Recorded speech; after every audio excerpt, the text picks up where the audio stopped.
Coach, how have you seen this receiving group progress, and you like what you're seeing from them? Well, I love what I'm seeing from them. I heard the guys say earlier, the biggest thing was confidence with these guys, you know.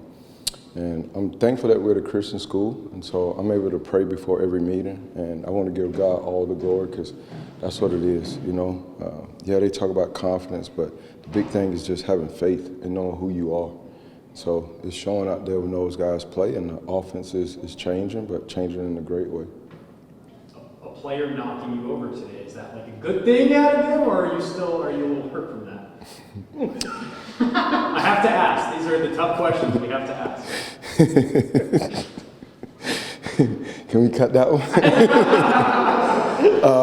You did say you're old. Yeah, I'm old, but the big thing with that is the guys are having fun. You know, it wasn't a drill where we were working on routes or catching the football. We were working on blocking, and you see guys laughing and they're taking shots at me, and so that just me giving credit to the room. You know, here it is. We have receivers, and these guys are having fun while they're blocking. So the great thing is these guys are falling in love with what they're doing, and so it shows in the way they're playing. Josh said you guys, or people can expect bombs from this group, lots of bombs. Is that what you're thinking? Is that the scouting report? Yeah. So you guys just got Josh in trouble because I keep telling Josh, so we want to be like Rocky when he went to Russia to fight, that we're working in the dark, and when we start the season, everybody's going to be surprised with the way the receivers are showing up. And by me saying that, there's no such thing as pressure. RG3 said it best, pressure make diamonds, and so that's really what we're trying to do around here.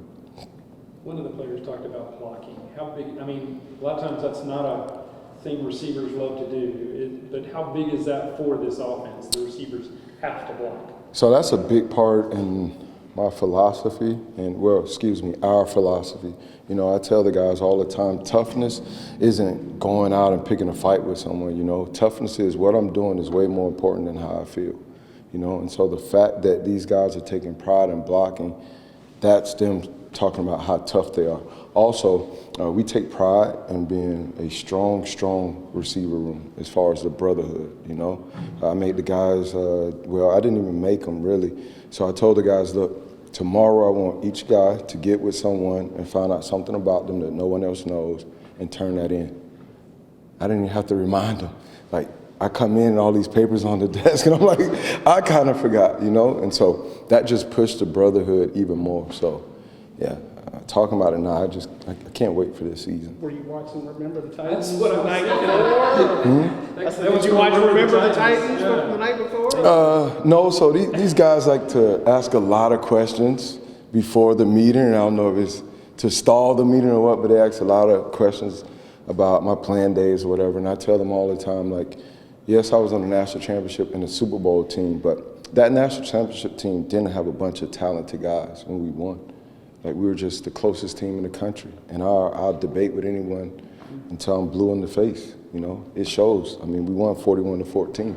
So, and all it was is just how close we were. That was it, how close we were. And so when I explained that to them, you know, everyone on the team talk about how close the receivers are, and really that's all it is. You know, Keytron, Micah, we even have Landry in there now, and so it's like a brotherhood. Like, it's like those guys grew up together.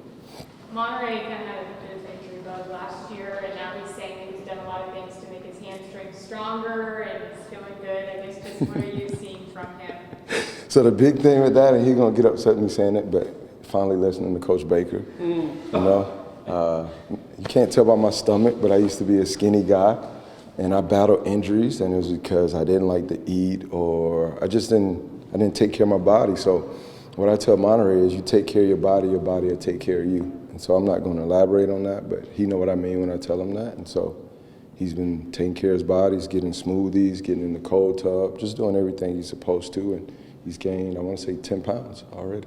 Probably can't tell, but he has gained 10 pounds. Do you ever call on guys from your national championship team and talk to your guys or kind of back up what you're saying? I have at other places, you know, and I'm not bashing guys at other places because I have a relationship with all the guys I coach, and I take pride in that. But the guys here, it's like when I say something, it's like they listen. And that's the weird thing. I always grab my phone or something like that. I'm like, you guys don't believe me? They're like, what are you talking about? We believe you. And I'm like, whoa, that's different. And so, again, I give God all the glory. And I tell those guys all the time in the meetings, like, I thank you guys, because as coaches, you think players have to do stuff, and they really don't. Like, why do they have to listen? Because you're the coach? It doesn't work like that. Trust me. I've been on teams where it didn't work like that either, you know, so. Is there a go-to receiver in the group, and does there need to be? Yes, there's a go-to receiver. So the go-to receiver, his name is Hal, Monterey, Josh, Jordan, Armani. You want me to keep going? Like it. That's the go-to receiver. How about Keytron? What have you seen from him, and how much did that help the room? The biggest thing that I've seen from Keytron is Keytron has came in, asked a bunch of questions, and has not been a guy who feel like he know it all. You know, that's the big thing. A lot of times when people take transfers, guys come in, they feel like, well, I'm the transfer, so I'm supposed to be the guy. Keytron has not came in like that at all. I didn't even plan on putting Keytron with the first group, and we don't have a first group, but when we were doing like off-season workouts and stuff like that, and he come to me and he's like, Coach, I don't want to go with the first group. I'm like, what are you talking about, Keytron? He's like, well, I didn't like it when I was other places and they were bringing transfers and they would just throw us in front of us. And I'm like, Keytron, the great thing about that, God has given me the ability to always remember what it was like to be you guys' age, you know? Because the older you get, sometimes you forget. But God has blessed me with that gift where I don't. And so I remember what it was like to be like him. And so I didn't put him in the first group, and I brought him along, and he's just been a great, great addition to the room. He's been humble. What have you seen from Blake and Sawyer? Kind of just almost going hand in hand is what it seems like is the consensus with the wide receivers. The big thing I've seen with Blake, so me and Blake have a really, really close relationship, and it has nothing to do with him being the quarterback and me being the receiver coaches. When I first came here, I'll be honest, it was kind of tough for me, coming from an air raid, a spread, and here it is, this player come to me, he like, Coach, you gonna get it. And I'm like, what in the world? I'm like, I know, but from that on, I was like, man, this guy has a heart of gold. And so one thing I told Blake was, I went through a lot, and I see now God took me through that so I could relate to these guys. I'm like, Blake, you gotta understand, man, you're on a big stage. You gotta block all that out. And that's one thing Blake has done a great job of. Like, if a mistake happened, he's ignoring it, and then next play, he's looking like Blake again. And then with Sawyer, the big thing is his energy, his juice. You know, quarterback's not really like that, to be honest, you know. Not saying that they're the same guy, but it just reminds me, and it's funny, like, God is good. Chris Leak was number 12.